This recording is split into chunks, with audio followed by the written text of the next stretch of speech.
In this video, I'm going to show you how to make thin and crispy potato chips or potato wafers, and in 3 different flavors. Let's get started.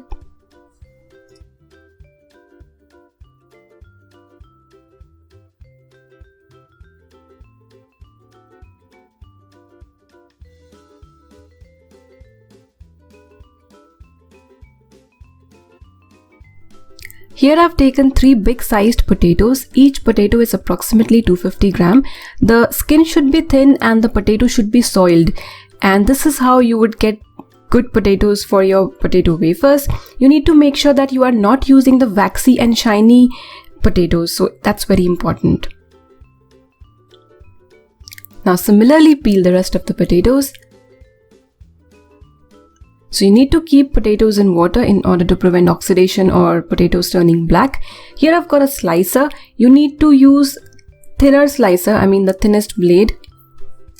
So take one potato and slice it this way. You need to place a bowl of water below it so that as soon as you slice potato, the potato chips or wafers directly fall in water.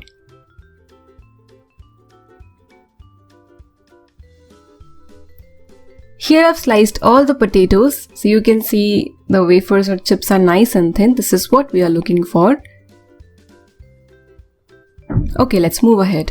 So in a bowl, you need to take some water, 4 tablespoons, and add half teaspoon salt. We are going to use this salt and water mixture later, but this is totally optional.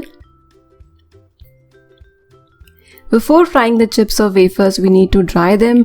Dry as in just remove the moisture, not drying like we do in the other type of chips. You just need to lay all the potato chips on a cotton cloth and like this place the other cloth and keep this for 5 minutes. 5 minutes is fine. You just need to dry them a little bit, that's it. Now take a few chips and add these to hot oil. The oil should be at high flame. The flame should be high and the oil should be hot. After you see that the edges of potatoes have become slightly crisp, sprinkle some salt water. I know many of you wouldn't be comfortable doing this because oil and water splash a lot after this.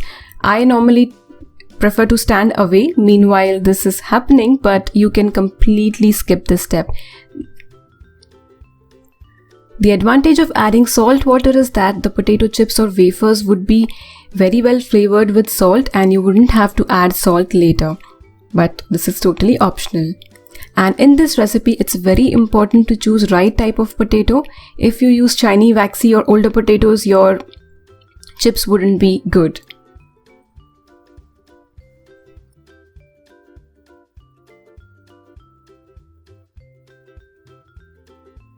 So from 750 gram of potatoes, I made these many chips. Now I'm going to divide these into 3 parts to flavor each one of them with different seasoning. So first one is cheese powder. This cheese powder is very easily available online. You can check out Amazon link in this video's description box to purchase it.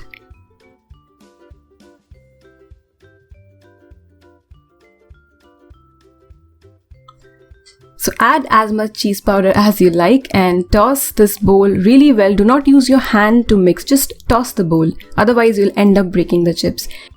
Now this is tomato powder. This is homemade. There is one video where I've shown how you can make tomato powder at home. You can check that out or you can also use store-bought.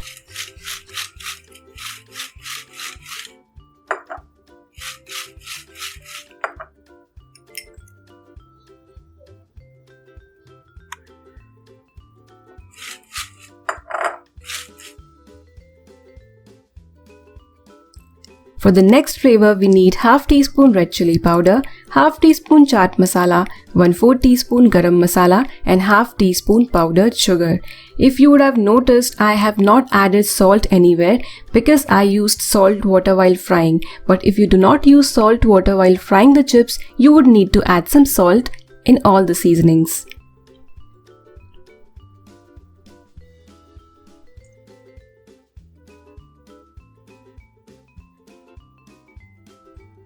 And here's the third one. So we've got all the 3 ready on this counter. The first one, cheese. The next is tangy tomato. And the third one is mast masala. Give this recipe a try and enjoy.